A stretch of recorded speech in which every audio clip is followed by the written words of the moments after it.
Bonjour et bienvenue à ma vidéo du vendredi. Aujourd'hui, j'aimerais partager sur que sert-il à un homme ou à une femme de gagner le monde entier s'il perd son âme. Vous allez me dire, mais quelle question? C'est pas moi qui pose cette question, c'est Jésus. On le trouve dans l'évangile. Et Jésus, c'est pas le premier venu. Il n'a pas l'habitude de dire des choses pour rien. Que sert-il à un homme de gagner le monde entier s'il perd son âme? Je vous propose dans cette vidéo de réfléchir à cette question de Jésus. Qu'est-ce qu'il voulait vraiment nous dire? Et pour y réfléchir, on va ensemble découvrir l'histoire d'un homme dont la vie a été changée par Jésus. Cette histoire, on la trouve dans l'Évangile, et je lirai dans l'Évangile de Luc au chapitre 19, à partir du verset 1er. Il y est écrit que Jésus entra dans Jéricho et qu'il traversait la ville. Il y avait là un homme appelé Zachée. C'était le chef des collecteurs d'impôts et il était riche. Je m'arrête, vous allez dire, le vénard. Il était riche. Peut-être tu ne l'es pas et tu aimerais l'être. En plus, il avait un bon poste, il était le chef des collecteurs d'impôts. Ceux qui collectent l'argent et qui, au passage, en détournent un petit peu dans leur propre portefeuille. Et puis, c'était pas juste un collecteur d'impôts, mais le chef des collecteurs d'impôts. Donc, quelqu'un pourrait dire, wow, dans la société, il a réussi sa vie. Il a vraiment une bonne position. Voilà, il peut être jaloux de son succès. Et il est écrit, je continue à lire verset 3, il cherchait à voir qui était Jésus, mais comme il était de petite taille, il n'y arrivait pas à cause de la foule. Il courut alors en avant et grimpa sur un arbre, un sycomore, pour voir Jésus qui devait passer par là. Alors ce riche, qui avait beaucoup de succès dans la vie, il n'avait pas un cœur fermé vis-à-vis de Dieu, vis-à-vis de la religion. Et il était même intrigué par Jésus et il avait envie de le voir en chair et en os.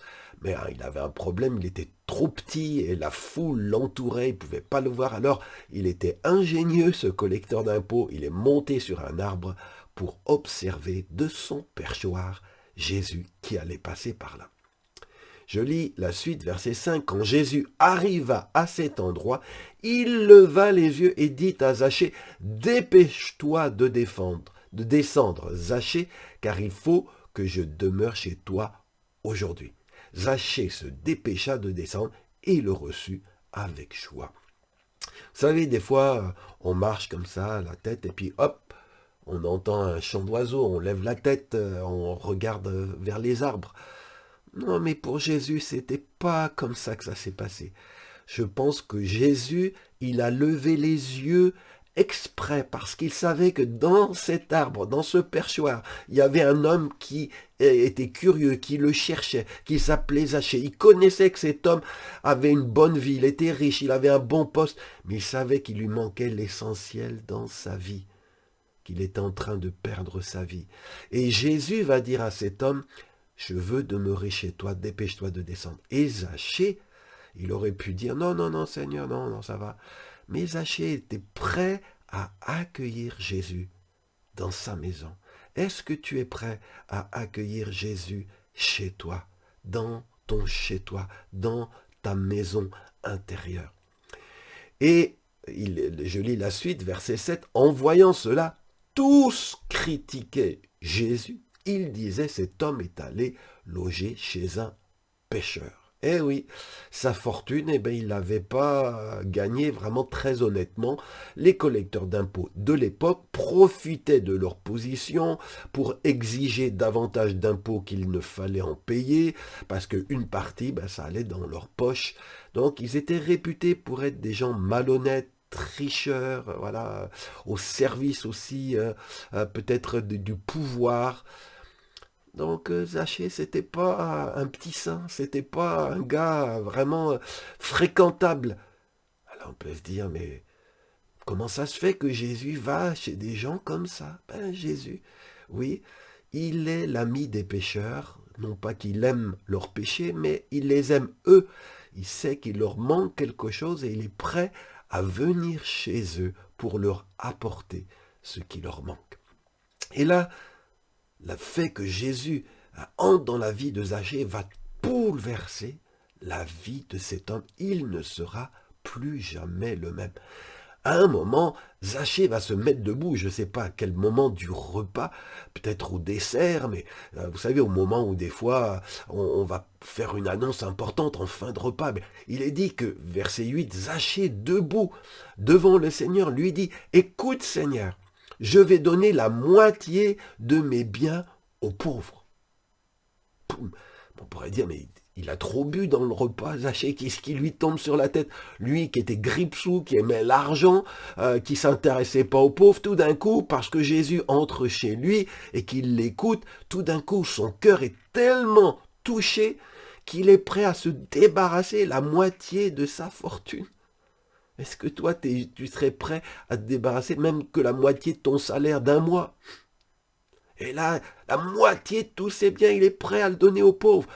Mais qu'est-ce qu'il lui a pris? Qu'est-ce qui lui est tombé? Le ciel lui est tombé sur la tête.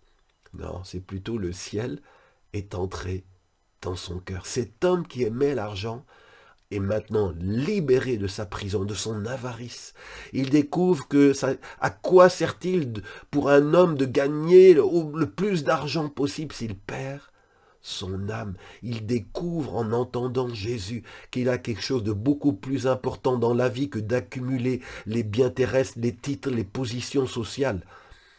Ce qui est important, c'est d'avoir un cœur comme Dieu, un cœur qui aime, un cœur qui est miséricordieux, qui est compatissant. Et Zachée va ajouter une deuxième annonce. Écoutez bien, ça a dû faire un coup de tonnerre. Il a dit, et si j'ai pris trop d'argent à quelqu'un, je lui rendrai 4 fois autant. Les gens que tu as extorqués, que tu as volés, hein, est-ce que tu serais prêt à aller dire, je vous ai volé, pardon, et à leur rendre bourser 4 fois plus que tu leur avais pris? Mais qu'est-ce qui s'est passé chez Zachée? Eh bien, Jésus va nous le dire, ce qui s'est passé. Le verset 9. Jésus dit alors à propos de Zachée, « Aujourd'hui, le salut est entré dans cette maison. » Alléluia. Oui, ce qui s'est passé, c'est qu'en accueillant le Sauveur, parce que Jésus est le Sauveur, le seul nom qui a été donné parmi les hommes par lequel un être humain peut être sauvé, sauvé de son péché, sauvé de son égoïsme, sauvé de ses addictions. Eh bien, parce qu'il a accueilli le Sauveur, il a accueilli avec le Sauveur le salut. Le salut pour lui, il était un pécheur. Les autres le savaient, il le comprenait. Tout d'un coup, il réalisait tout le mal qu'il avait fait. Mais il voyait que là, Jésus était venu et que ce Jésus était l'agneau de Dieu qui ôte le péché du monde, qui allait donner sa vie en sacrifice pour le pardon de ses péchés. Et Zachée a reconnu son péché, il a demandé pardon, il était prêt à le réparer, il a mis sa confiance en Jésus et le salut est entré dans sa maison. Est-ce que le salut est entré dans ta maison? Est-ce que le salut est entré dans ta vie? Et Jésus ajoute, verset 10, « Car le Fils de l'homme est venu chercher et sauver ceux qui étaient perdus. » Voyez-vous, Jésus n'est pas venu pour condamner, il est venu pour sauver ceux qui étaient perdus. Alors peut-être tu as une bonne position sociale, tu es riche, peut-être tu es pauvre, peut-être tu galères, peut-être tu as des difficultés. Mais si dans ta vie, tu ne vis que pour les choses matérielles. Si pour toi la vie se résume simplement à essayer de subsister, d'acquérir le plus de biens, de possessions, est-ce que tu as pensé à ton âme? Tu sais que quand tu vas mourir, ton corps va aller au tombeau et tous tes biens, toutes tes richesses, tous tes diplômes, tu l'emporteras pas avec toi au ciel. La seule chose qui restera quand tu vas mourir, c'est ce qui habitait au-dedans de toi, ton âme. Elle est éternelle. Elle va monter auprès de Dieu. Elle sortira de ton corps. Elle comparaîtra devant Dieu. Et là, devant Dieu, qu'est-ce que tu pourras lui dire? Là, devant Dieu te reviendra, comme Zachée, tout le mal que tu as pu commettre dans ta vie. Et parce que Dieu est le juste juge, il ne pourra pas te faire entrer dans ce paradis, parce que pour entrer au paradis, il faut être saint, il faut être pur. Et si tu montes, ton âme monte au ciel en étant encore dans son péché, tu ne t'es pas repenti, tu n'as pas été pardonné, tu n'as pas demandé pardon à Jésus, ton âme devra payer. Alors à quoi sert-il pour un homme de gagner le monde entier si son âme, sa destination va être l'enfer? C'est l'endroit où tu vas te trouver pour l'éternité, c'est cette prison où tu devras payer pour tout le mal que tu as fait et tout le bien que tu aurais dû faire et que tu n'as pas fait. Il faudra un jour que justice soit faite.